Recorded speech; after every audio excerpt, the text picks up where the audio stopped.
Queridos irmãos e irmãs, uma boa tarde a todos. Agradeço imensamente o convite.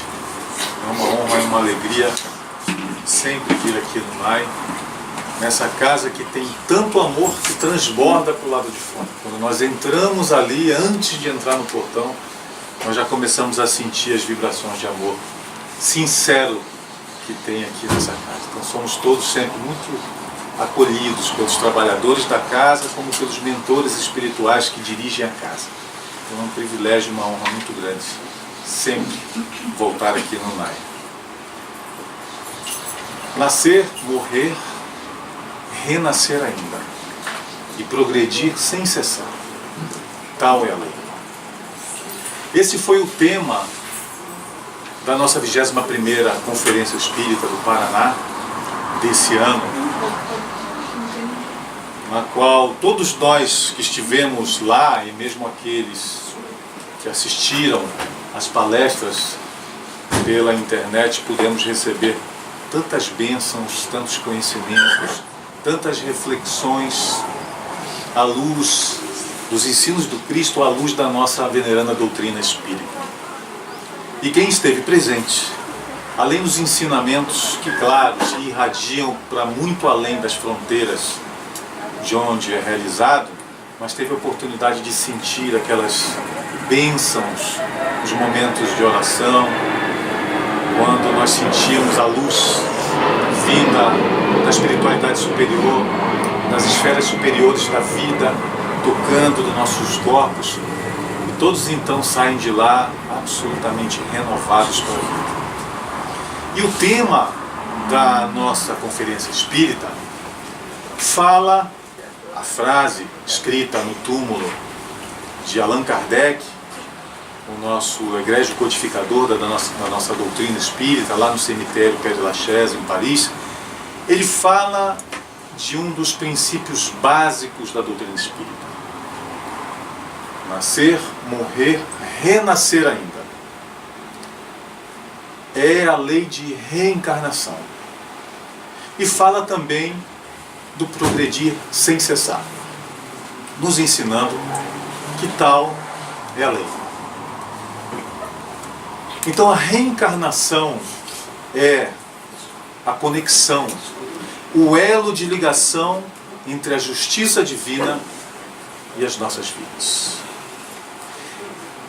Que seria Deus sem a lei da reencarnação? Como nós poderíamos suportar as dores, os sofrimentos, as aflições nas nossas vidas sem acreditar na lei da reencarnação? Nos analisando e olhando para nós mesmos nos momentos de dor, de aflição, próximo de nós, ao nosso redor, na família, nos vizinhos, nos companheiros de trabalho, de estudo, nós vemos pessoas com vidas tão diferentes, com tão menos tribulações, sofrimentos, aflições. Nós vemos que, ainda que tenhamos aflições também, e nos encontremos na vida com pessoas que têm aparentemente uma vida de muito mais tranquilidade, muito mais sossego, nós também observamos aquelas pessoas que têm dores maiores do que as nossas, que já nasceram com doenças congênitas, já nasceram dentro de um sofrimento grande, seja por problemas familiares, de saúde, corpos sem membros, pessoas que não falam, que não veem,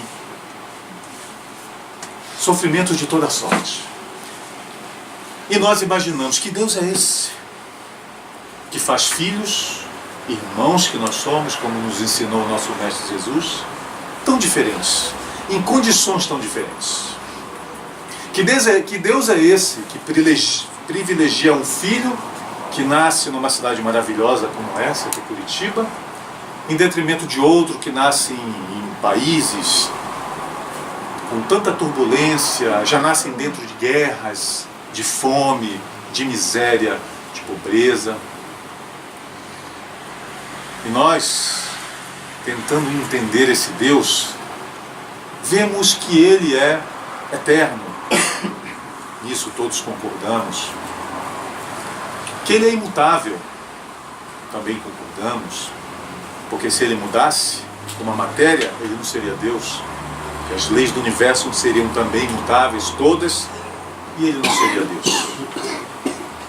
Ele é imaterial, porque se Ele fosse material, Ele também estaria sujeito às mudanças da matéria. Ele é único, porque se houvesse outros, Ele não seria Deus, mas simplesmente um dos deuses. Ele é onipotente, porque se não fosse, Ele não abrangeria todo o universo. Até aí, todas as doutrinas que acreditam em Deus, todas as doutrinas religiosas, concordam. É um ponto em comum. Mas, quando nós falamos que Deus é infinitamente justo e bom, infinitamente justo, e que a sua bondade é infinita, aí, mesmo que muitas doutrinas declarem acreditar nessa infinita bondade de Deus e dessa infinita justiça, ela não se faz presente no nosso planeta, no orbe, sem a reencarnação. A reencarnação é justamente esse elo de conexão que nos explica as nossas condições hoje.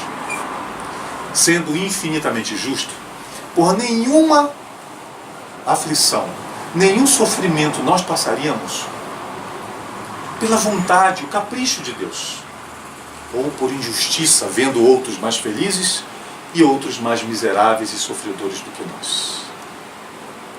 A reencarnação, então, é esse elo de ligação. E nós, aqui na Terra, somos o resultado de nós mesmos, de nossos atos, pensamentos, sentimentos, especialmente das nossas escolhas, não só nessa, mas em encarnações pretéritas, encarnações passadas.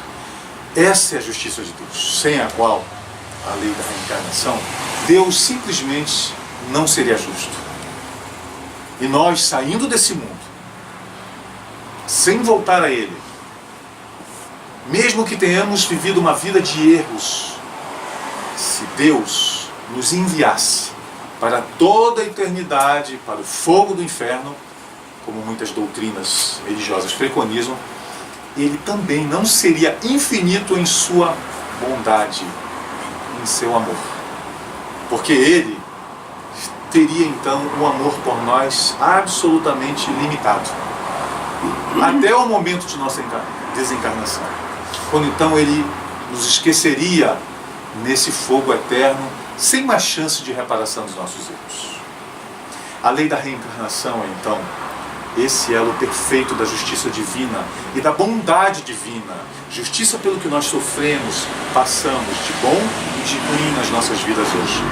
Aparentemente, situações ruins, mas na verdade educadoras. E as vidas futuras são então essa justiça divina, essa bondade divina que nos concede quantas oportunidades forem necessárias para que nós saiamos do primitivismo de quando fomos criados por Deus, espíritos simples e ignorantes, até a angelitude, que é o degrau máximo de espíritos puros, perfeitos, relativamente perfeitos, porque a perfeição absoluta é só do Pai, a que todos nós estamos destinados. Então nós imaginamos que, entendendo a lei da reencarnação e do progresso, tal é a lei, nós ficaremos então como que consolados, porque teremos então um novo Deus, que a doutrina espírita nos apresenta. Não mais o Deus das penas eternas, capaz de nos enviar para toda a eternidade, para o fogo do inferno, mas o Deus das oportunidades eternas, que nos concede tantas vidas, tantas encarnações, tantas existências, quantas forem necessárias, para que nós atinjamos essa plenitude, essa angelitude, a que todos nós, sem exceção, estamos destinados. então felizes, porque entendemos pela lei da reencarnação que somos resultados de nós mesmos e que esses sofrimentos que nós passamos são instrumentos da pedagogia divina para que nós continuemos a nossa jornada rumo à angelitude, nós nos tranquilizaremos. De reencarnação em reencarnação, nós buscamos então esse progresso que nos leva à nossa destinação final. Mas, quantas vezes mais nós teremos que passar por essas dores e essas aflições aqui na Terra?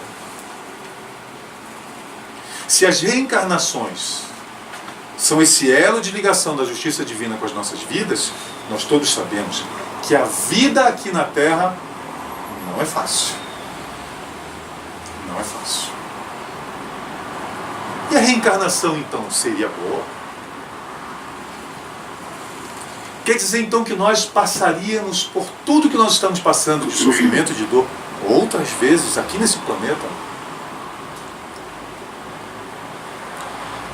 Mas nós poderíamos imaginar, de reencarnação em reencarnação, eu me aprimoro como espírito, portanto, não passaria pelas mesmas aflições.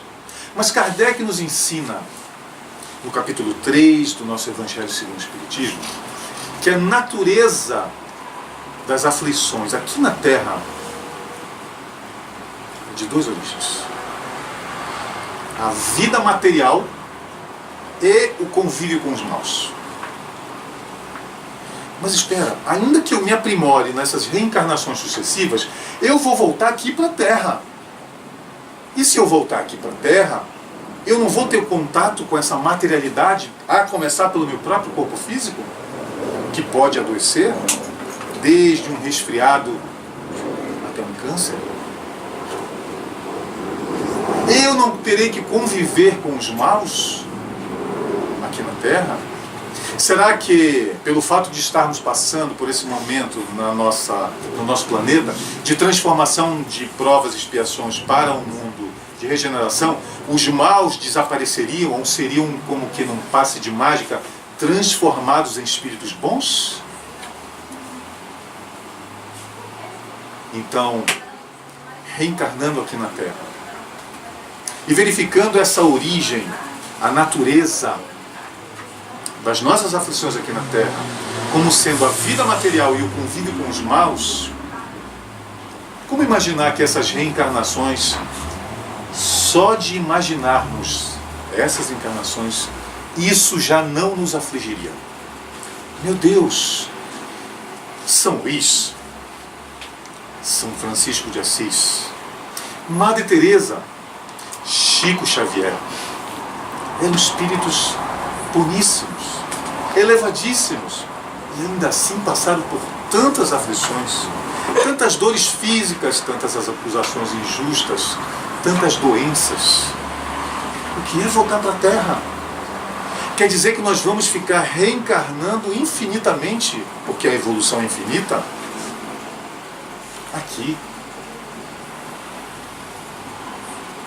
Kardec nos diz, na questão 170 do nosso Livro dos Espíritos, a primeira obra do nosso Pentateuco Espírita, Kardec nos diz que nós reencarnaremos até quando nos tornarmos espíritos puros. Quando então nós não precisaremos jamais reencarnar. Estaremos livres na condição definitiva do espírito, que é o espírito puro. Aí sim, a vida eterna no mundo espiritual. Não mais encarnações. Questão 170. Mas espera. Olhando a escala espírita, a que Kardec se refere na questão 100 do Livro dos Espíritos, eu vou me enquadrar na terceira ordem de espíritos, é claro, habitante ainda do mundo de provas e expiações que todos nós somos, com exceção dos espíritos missionários, como eu acabei de citar. Nós todos ainda temos um longo percurso até a angelitude, até alcançarmos a condição de espírito puro. Quantas vezes então eu vou ter que reencarnar? Meu Deus! Quer dizer que essas reencarnações acontecerão até a minha plenitude, a minha libertação final?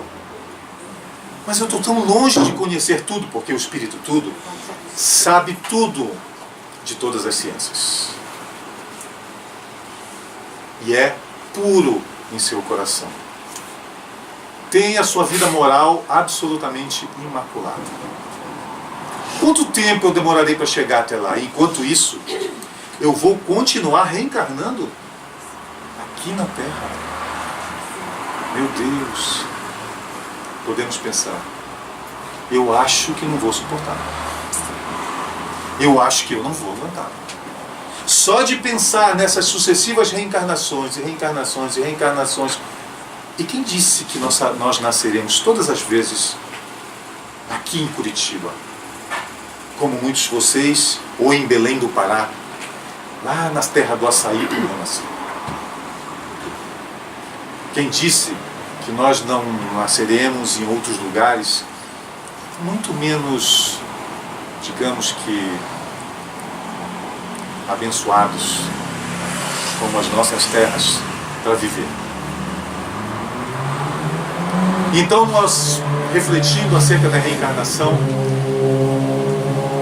pode vir aos nossos corações de assalto, uma angústia, uma aflição de imaginar essas sucessivas encarnações, porque afinal, cada vez que eu encarno, eu deixo os meus amados do plano espiritual e encontro outros aqui na Terra. Quem já tenha perdido um amado seu, pai, mãe, irmão, filhos, sabe o que é a dor da separação. E nos dizem os psicólogos, os psiquiatras, os especialistas da mente no nosso planeta, que talvez a maior dor que um ser humano possa passar aqui na Terra seja a perda de um filho. E nós imaginamos essa dor, para aqueles que a conhecem, é dilacerante. Mas ainda que numa próxima encarnação, depois da desencarnação, aqueles que perderam o filho reencontrem o filho, e toda aquela alegria digam, mas agora a nossa vida é eterna. E o filho se dirige a nós e diga, pai, como assim? Nós temos que reencarnar. Então, você vai, novamente, e daqui a 30 anos, ou 50 anos, 40 anos, eu vou. Meu Deus, mas eu acabei de passar por uma separação com você, de você agora na Terra. Eu esperei por tantos anos para te encontrar. E de novo nós vamos nos separar. Mas eu já vou, não vai dar 50 anos, 30 anos. Mergulha-se na carne. O Espírito vem. 30 anos depois. E nós olhando aqueles olhos, sentindo aquele cheirinho dos nossos bebês. Meu Deus, é ele, é ela. Para daqui a pouco pensarmos, dessa vez não mais a prova da perda de um filho, mas a minha própria desencarnação. Quantos anos o meu filho ou filha irão passar longe de mim novamente? Até quando? Se a reencarnação é a ferramenta, é a lei, é o próprio elo de ligação da justiça divina, do amor do nosso Pai para conosco, e também a ferramenta de evolução, até quando essas dores? Kardec, nos lembrando do nosso Consolador prometido, que é a doutrina espírita, descrito pelo evangelista João, lá no capítulo 14, quando nos fala da promessa do Cristo de nos enviar o Consolador prometido, nos chega aqui na Terra, pelas vozes dos Espíritos, a nossa doutrina espírita, para nos dizer que se nós vivemos hoje e passamos por dores e aflições, somos o resultado de nós mesmos, mas que até a nossa angelitude, até a nossa condição de espírito perfeito, ainda que tenhamos que reencarnar, as reencarnações não serão sempre. Esse talvez seja verdadeiramente o maior consolo que se pode ter aqui na Terra, que a doutrina espírita nos traz. Não é nesse mundo material que nós reencarnaremos até alcançarmos a angelitude. Não. Kardec nos diz de forma muito clara no capítulo 4 do nosso Evangelho: ninguém poderá ver o reino dos céus se não nascer de novo. Nos seus dois últimos itens, 25 e 26, pela palavra de São Luís, no item 25, de Kardec, no item 26, que nós só reencarnaremos aqui na Terra, nesse mundo tão primitivo, tão material como é, só enfrentaremos as agruras e as dores de conviver, de viver em um mundo tão material, e só teremos esse convívio com os maus até quando nós não estivermos com os nossos corações evangelizados. Porque aqueles que buscarem viver os ensinos do Cristo verdadeiramente, não apenas aprendendo, que é o primeiro passo, como nos disse a nossa querida Suzy, buscando os grupos de estudos depois das palestras, mas especialmente apreendendo em nossos corações os ensinos do Cristo. Aquele que me ama guarda os meus mandamentos. Esse é o ensino do Cristo. E quando nós evangelizamos os nossos corações, nos diz Kardec e São Luís, nesses itens 25 e 26 do capítulo 4, nós passaremos, como que nos diz Kardec, numa comparação muito pertinente, passaremos de ano. Subiremos de degraus, nos degraus. Isso é confirmado pelo próprio Kardec no capítulo 3, o capítulo anterior, lá no seu item 5, quando ele nos diz: os espíritos não permanecem indefinidamente ligados a um planeta.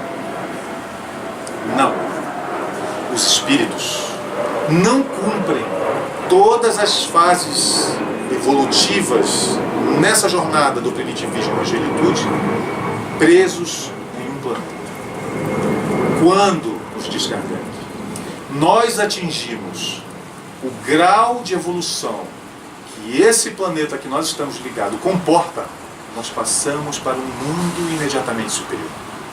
Para que novas experiências adequadas ao nosso grau evolutivo, intelecto, mas especialmente moral, nós possamos ter outros materiais pedagógicos de Deus apropriados a essa nossa condição, especialmente na nossa condição moral. Então não, irmãos, se nascer, morrer e renascer ainda é a lei, progredir sem cessar não é aqui na Terra. Progredir sem cessar aqui o é até quando nós atingirmos o nível máximo que esse mundo comporta. Quando então nós habitaremos mundos superiores. Que mundos são esses? Como eles são? Capítulo 3, Evangelho segundo o Espiritismo. Itens 9 e 10. Leiam, irmãos. Capítulo 3, há muitas moradas na casa do meu Pai. 3. Itens 9 e 10, Kardec faz a descrição desses mundos imateriais. Não mais a doença como nós conhecemos, especialmente nenhuma doença degenerativa. Não mais o convívio com os maus que nos causa tantas aflições. Não mais corpos tão materiais quando nós nos arrastamos pesadamente sobre o solo, nos escreve Kardec. Corpos etéreis, quando nós deslizaremos, por assim dizer, de um lugar para o outro, ou pairaremos na atmosfera, sem nenhum esforço além da nossa própria vontade. Nossos corpos, lá nesses mundos, são formados de matéria tão etéreo, tão leve, que nós não envelheceremos mais. Já imaginaram? Não precisar mais nem Natura, nem Avon? Nem mais um creminho no rosto, nem nas mãos? Já imaginaram vivermos uma vida sem envelhecer? Já imaginaram passar a infância tão rapidamente que mal é sentida? Nós olhamos um bebê, achamos lindo, cuidamos dele, mas ele faz cocô na calça, ele baba, ele chora. São lindos, porque nós os amamos. Mas passar por isso nós mesmos, imaginem, depois de termos a ciência de nós mesmos, como temos hoje, na fase adulta, temos que voltar como crianças indefesas, pedindo a Deus que nos dê pais amorosos como nos deram, pois senão não estaríamos aqui vivos. Daí o honrai pai e mãe como quarto mandamento recebido por Moisés, lá em Êxodo 20, não é? Nos 10 mandamentos. Muito embora nós não saibamos ser gratos o suficiente como deveríamos, alguns de nós, aos nossos pais, se eles não tivessem tido amor por nós, nós não existiríamos aqui na Terra encarnados. Já imaginaram um mundo desse lá, imaterial, em que a morte não exista? Mas como não existe, não são reencarnações? Sim, mas em corpos tão etéreos, tão sutis, que a comunicação entre os encarnados nesses corpos etéreos e os desencarnados é livre. É como se nós todos, agora, nesse momento, conseguíssemos ver os nossos mentores espirituais da casa e todos aqueles nossos amados que estão aqui ao nosso lado agora, nesse momento, que nos intuíram: pai, mãe, irmão, irmã, filho, vai até a casa espírita. Vamos refletir sobre os ensinos do Mestre. Já imaginaram o que seria a alegria nossa em vê-los aqui ao nosso lado e poder conversar com eles? Se nós temos que reencarnar quantas vezes, pela bondade de Deus, forem necessárias, até a nossa angelitude, até a nossa perfeição relativa, não são nesses mundos materiais que nós estamos que nós reencarnaremos todas as vezes. E o caminho para esses mundos imateriais é Jesus, o Cristo e os seus ensinamentos. O Evangelho, que muito mais do que um amontoado de letras e páginas, é a própria vida do Cristo, vivida por Ele. E já que a bondade de Deus, de Jesus, nos concederam, através do Consolador prometido, a doutrina espírita, conhecer esses mundos imateriais, que nos escreve Kardec lá no capítulo 3, itens 9 e 10, nós precisamos aproveitar cada minuto da nossa vida aqui na Terra. Porque essa vida agora, é o passaporte para esses mundos superiores. E nós, ao contrário do que muitos dizem, não precisamos de dezenas, centenas de reencarnações aqui. Não é verdade. Quando evangelizarmos os nossos corações, nós ascenderemos a esses mundos. Isso também é a bondade divina. E para isso, basta evangelizarmos os nossos corpos, viver o Cristo em nossas vidas, sem nos boicotar dizendo que é difícil, que eu vou precisar de dezenas de encarnações, porque daí eu vou. Se é nisso que eu acredito, assim será. Mas não foi isso que veio nos falar o Cristo. Todos os ensinos do Cristo, todo o amor do Cristo por nós, todas as suas promessas de Canaã, da Terra Prometida não podem ser reduzidas a centenas de reencarnações em um mundo tão primitivo como esse. A Terra Prometida pode começar com mundos imateriais muito mais felizes que o nosso. Basta que nos decidamos de uma vez por todas a seguir o Cristo. Então, irmãos, aproveitemos cada minuto, cada segundo de nossas vidas, valorizando a vida nesses corpos. Porque se eles são materiais, grosseiros e nos causam tantas aflições, tantas angústias, são nos nossos corpos, são eles os instrumentos que nós temos para a nossa evolução intelectual e moral.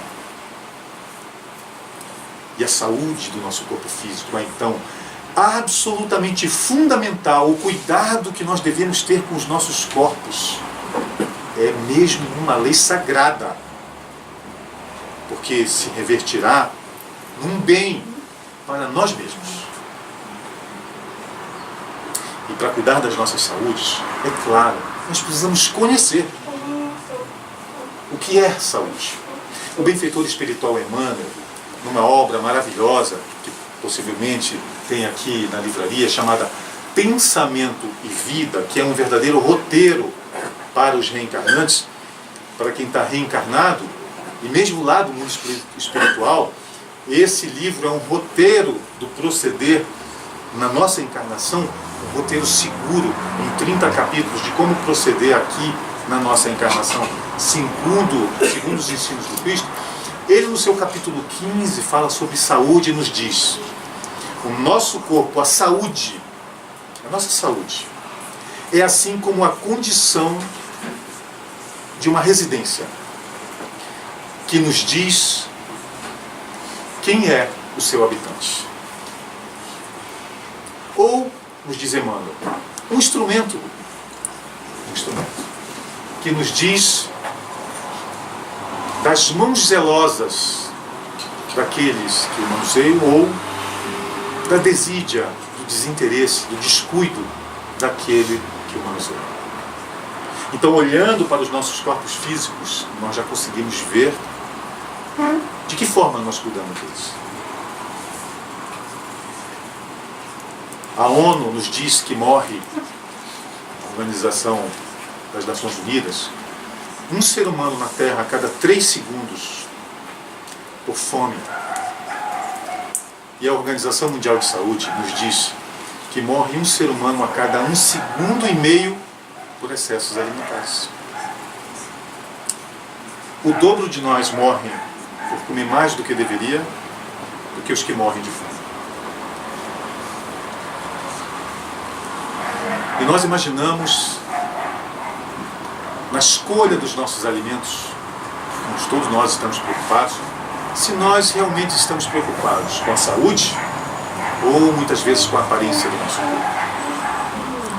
Às vezes, nós vemos os amigos falarem: eu tenho intolerância a glúten, proteína, eu tenho intolerância à lactose, que é o açúcar do leite e derivados, né? Ficamos imaginando, essa pessoa está querendo ser diferente. Não tem intolerância a nada. Todo mundo hoje quer ter intolerância, mas é o nosso Ministério da Saúde aqui do Brasil que nos diz que cerca de 70% dos brasileiros, mais de 150 milhões de brasileiros têm, em algum grau, a intolerância a esse açúcar do leite. Talvez significando dizer que nós não fomos feitos para tomar leite.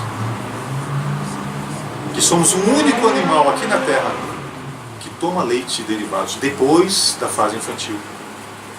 E aí nós andamos no bolso com a lactase, né? Aquela enzima para dissolver, para metabolizar a lactose, o açúcar do leite. E andamos com nossa arma no bolso para podermos continuar, ainda que o corpo recuse a ingerir o leite. E muitos outros cuidados, buscando na internet o conhecimento, eu tenho que tomar isso ou aquilo. Mas às vezes, será que esses cuidados são mesmo com o corpo físico ou só com a aparência? Os parques às vezes vemos cheios, as academias que estão cada vez melhores, mais bem equipadas, e tanto nos ajudam na nossa saúde, tanto elas quanto os profissionais que nos ensinam de forma muito precisa dentro delas, e os parques, né? A caminhada faz tão bem. Será que todas as vezes que escolhemos o nosso alimento, nós estamos, ou os exercícios físicos, nós estamos buscando só a saúde, ou às vezes nós enveredamos para outros caminhos só da aparência do corpo físico? Um dia, sentado num restaurante, quando eu sentei, eu olhei à minha frente e disse, meu Deus, o que é aquilo? Eu já tinha me servido do buffet longe, e eu olhei rapidamente e pensei que era um outro buffet à minha frente. Mas era um prato de mão. E eu pensei que era um buffet de... Vocês já viram um buffet de bife? Era uma montanha de bife, assim, gigante, com algumas folhas de alface, tomate do lado. Eu disse, meu Deus, será que tem alguém ali atrás? Ou a gente pode se servir ali? Aí eu discretamente fui chegando para o lado, até conseguir, não tem alguém ali mesmo. Ele vai tentar comer esses bifes. Eu vou até demorar aqui para ver se ele consegue. Quando ele levantou, era alguém forte. Eu disse, meu, isso aí é a proteína, que é importantíssima no crescimento muscular. Tantos médicos nos dizem, cuidado com os seus rins. O excesso de consumo de proteína pode danificar os seus rins.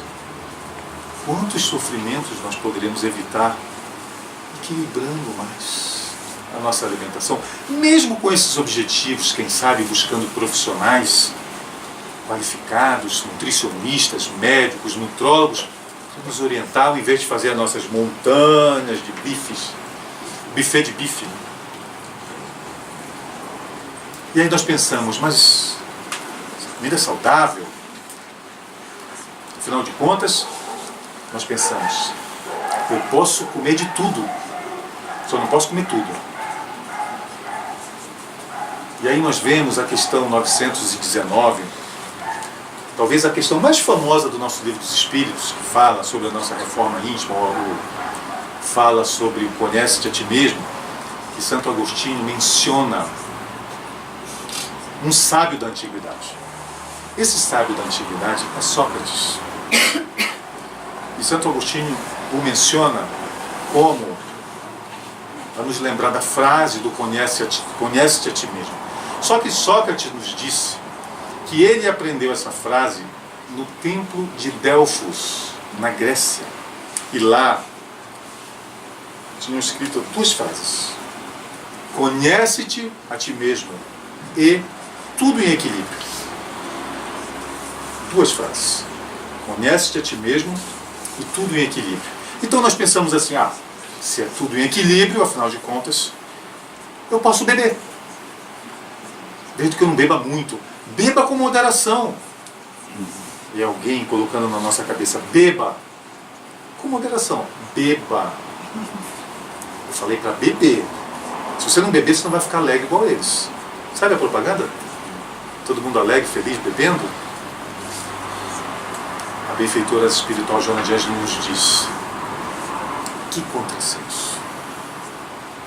Não como lactose, ou tem que estar com a melactase, glúten, suplementos alimentares para ficar forte, proteína, vegetais e álcool. E um amigo um dia me disse: você não bebe porque a sua doutrina proíbe você de beber. A doutrina espírita proíbe a bebida, por isso você não bebe. Não é porque você não gosta mesmo. Aí eu disse: não, eu não bebo. Não é porque a doutrina me proíbe, porque a doutrina espírita não proíbe nada. Eu não bebo porque bebida não faz bem. Faz sim, o vinho faz bem ao coração. Daí eu mostrei para ele uma matéria da Universidade de Washington, recente, publicada numa revista de grande circulação aqui no Brasil também, que nos diz que não há doses seguras para o álcool. E a matéria era sobre câncer. Porque morrem 30 mil pessoas de câncer todos os dias no mundo. 30 mil por dia de câncer. De onde vem essa epidemia? Porque se houvesse alguma outra doença ou guerra matando 30 mil por dia, nós estaríamos apavorados. Meu Deus, que doença é essa? Vacina. O câncer mata 30 mil por dia. E uma das causas de câncer é o álcool. Sabe, a cervejinha. E esse amigo meu dizia, mas o meu coração? Eu disse, mantenha saudável com vinho, correndo o risco de morrer de câncer. Vale a pena? Tome suco de uva. Melhor, coma uva. Aliás, é na casca da uva, preta, e na semente, onde se encontra o resveratrol, um polifenol que faz bem à saúde dos nossos corações. E sabendo disso tudo, ainda que nós tenhamos cuidado com o nosso organismo, por que tantas pessoas morrem? Por que tantas mortes, tantas doenças? A ciência vai, descobre a solução, a cura, a vacina que nos imuniza dessa ou daquela doença, e as doenças voltam, ou surgem outras doenças. Por que, apesar de tantos cuidados que nós tenhamos, nós adoecemos? Porque, irmãos, nós não somos só como seres corpóreos, nós somos, por assim dizer, seres trinos. Se nós temos o nosso corpo físico com trilhões, 60, 70, 100 trilhões de células, dependendo do nosso tamanho, peso, e essas células compondo os tecidos, que compõem os órgãos, que compõem os sistemas e, enfim, o nosso corpo físico, nós também somos seres espirituais. O espírito é em si o ser, como nos descreveu Kardec na nossa questão 23 do Livro dos Espíritos. O espírito é o princípio inteligente do universo, uma chama, então, o próprio ser. E o corpo, o veículo pelo qual o ser, o espírito, se manifesta. E para fazer a ligação entre esse ser, que é o espírito, absolutamente etéreo, se comparado a essa nossa matéria grosseira, especialmente falando, e esse ser corpóreo de matéria tão densa e grosseira como o nosso, é preciso um corpo de ligação que é o nosso perispírito. Que é esse corpo perispiritual, por assim dizer, onde ficam registrados no nosso perispírito todas as nossas atitudes, todos os nossos pensamentos, todos os nossos sentimentos. E esse corpo, ele é o modelador do nosso corpo físico. Esse corpo espiritual, o perispírito, ele é o modelador do nosso corpo físico. E ninguém pensando no sonho. Vontade, né?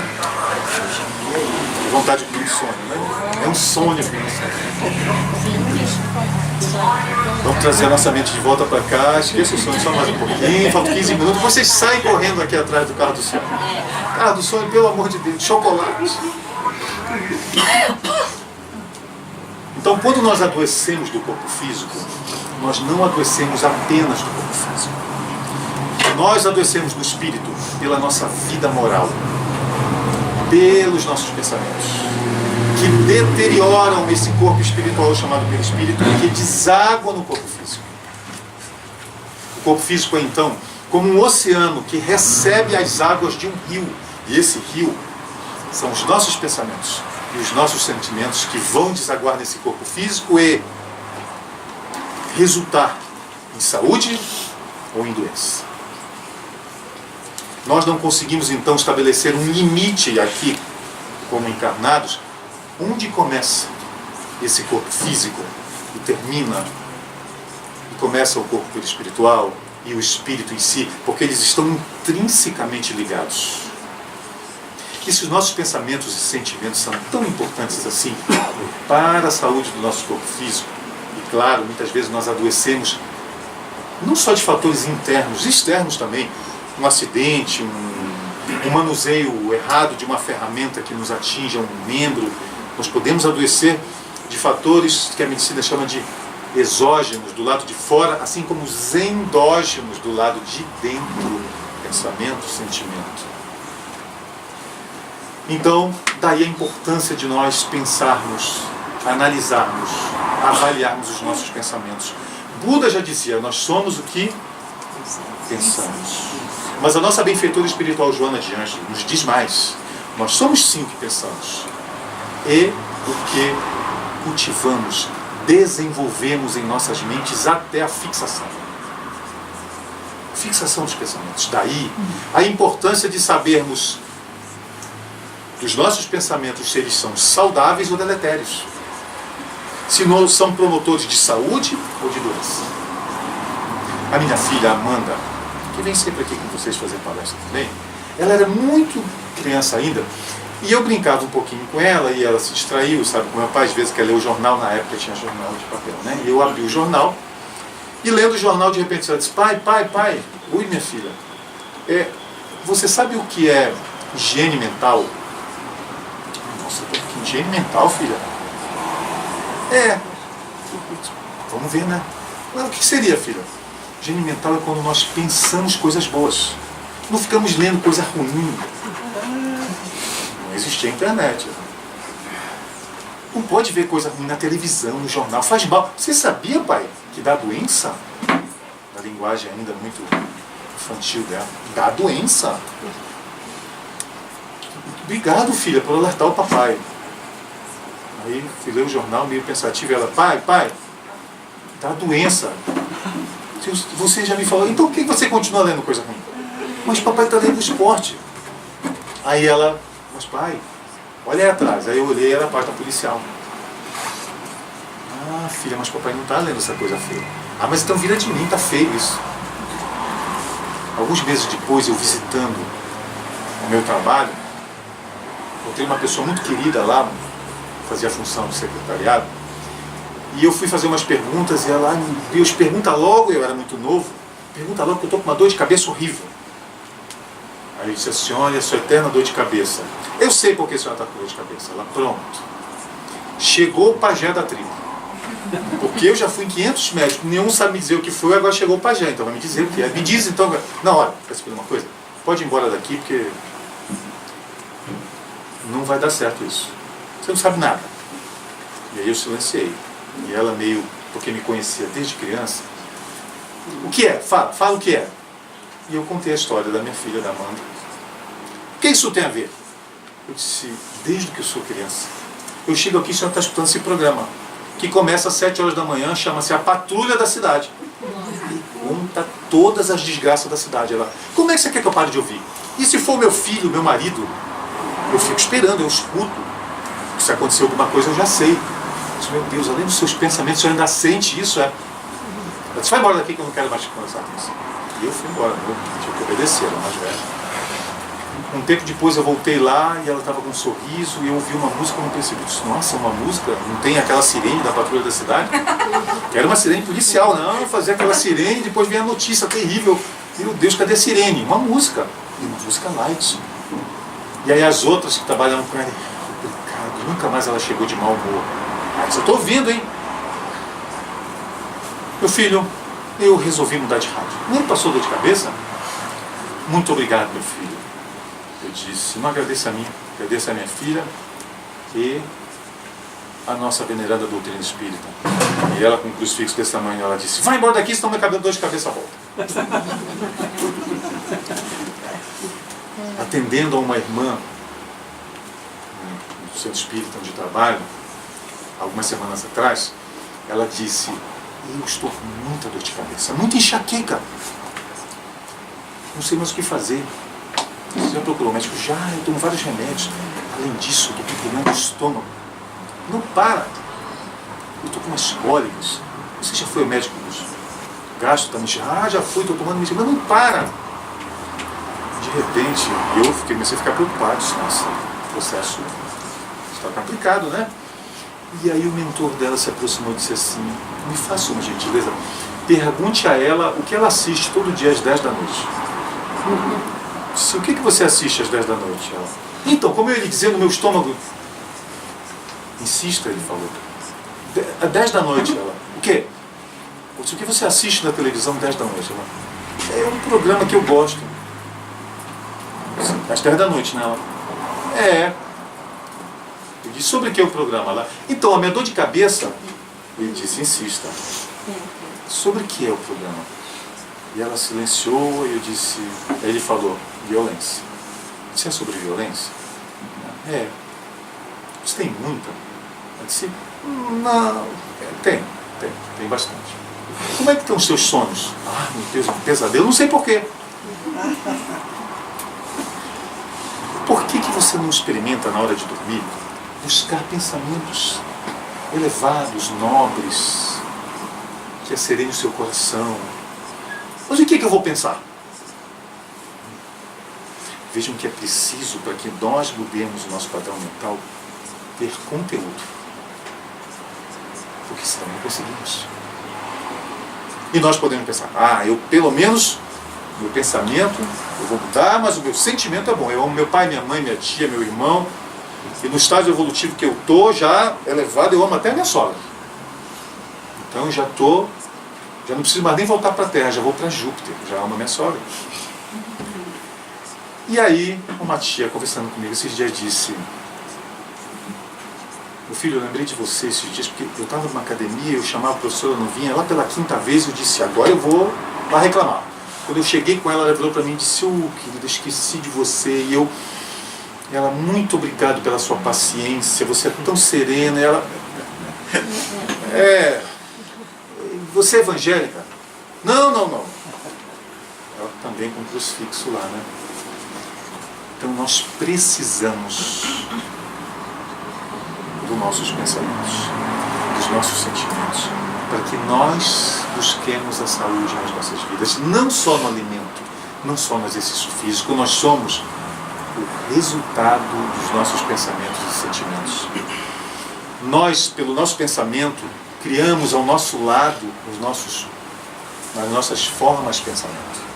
Como nos diz o benfeitor espiritual André Luiz, pela psicografia do nosso querido Chico.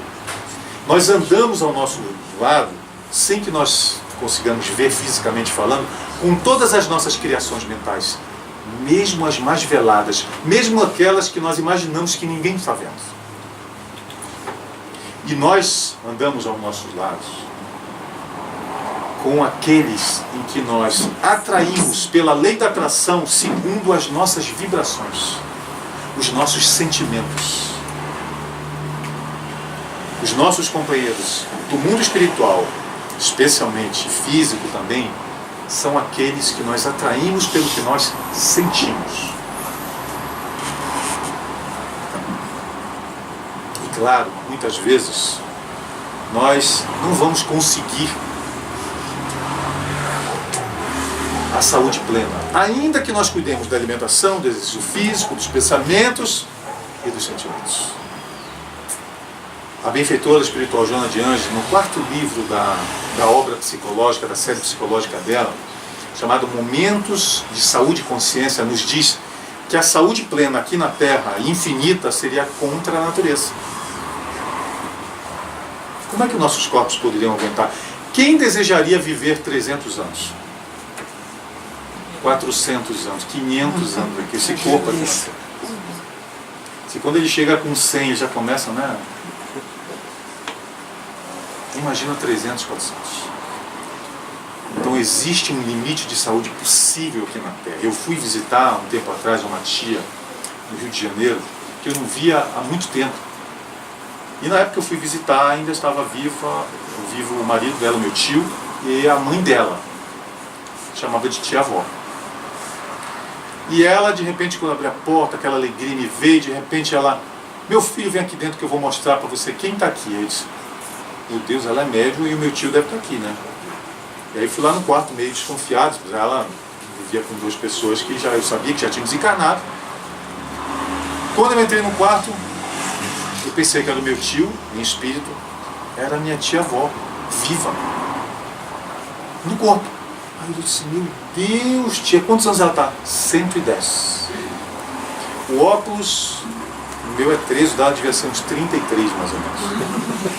Um aparelho de ouvido, mas a mesma amorosidade diante. Ela disse, mamãe, sabe quem está aqui? O Armando. Ela, meu Deus, o Armandinho. Lembrou-se. Ela deve estar repetindo só, né? Alzheimer, alguma coisa. Aí eu cheguei perto, oi vó! Aí ele olhou para mim, aquele olhão de Mr. Magoo, né? Porque o óculos aumenta. Aí disse, meu filho, como está a sua mãe da paz? Lembrou o nome da minha mãe. Nossa, lembrou o nome da minha mãe. 110 anos. E as tuas irmãs, André, Simone, lembrou o nome das minhas irmãs. Eu disse, meu Deus, que memória é essa? Que espetáculo. E o seu irmão militar, ele ainda é enfermeiro, ainda está enfermeiro. Mas, bom, agora ela deu uma variada, ele é farmacêutico. Mas também 110 anos, né, gente? Não dá para ser perfeito. Quando chegou em casa, vocês não sabem o que aconteceu, a tia-avó nossa está viva, ela tem uma memória espetacular, meu Deus, 110 anos. E a gente conversando, eu disse, ó, lembrou do nome de vocês todos, sério, lembrou de episódios. Só deu uma variada na hora que ela perguntou do nosso irmão, porque ela disse que ele era militar e enfermeiro. Ele era militar e farmacêutico. Mas fora isso, as duas sem ter olhado, peraí, ele é farmacêutico, sim, mas ele também é enfermeiro. Meu Deus, a memória dela está melhor que a minha. É mesmo, ele é enfermeiro mesmo, não lembrava mais, porque isso era na década de 80. Não lembrava. Vejam que mente brilhante, com as limitações absolutas de um corpo de 110 anos, mas uma lucidez e uma memória melhor que a minha, com um terço da idade dela. E olha que eu estava tratando do meu irmão, hein? Do meu irmão. Quantas vezes a memória dela é melhor que a minha, né? Sim.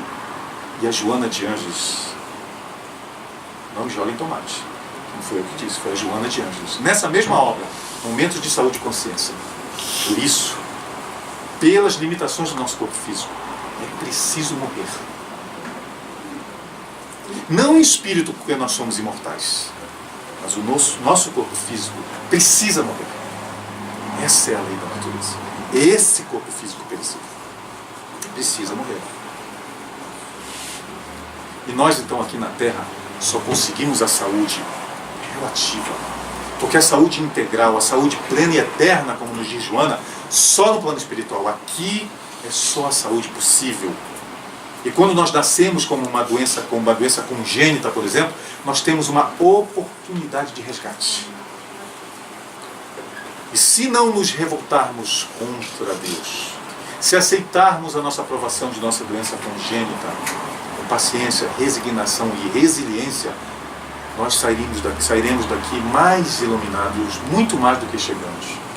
E nas doenças, provações, quando ela não vem de vidas passadas, mas desse desequilíbrio dos meus pensamentos e sentimentos, e das minhas atitudes, das minhas escolhas, se nesse momento eu, ao invés de ficar caçando atrás no passado, em vidas pretéritas ou nessa mesma, o porquê Deus está passando por isso, mas eu tiver um olhar para essa doença do para quê dessa doença, o que ela significa para mim, o que ela quer dizer, onde eu tenho que mudar o meu pensamento e o meu sentimento para alcançar a saúde de volta e não mais a doença.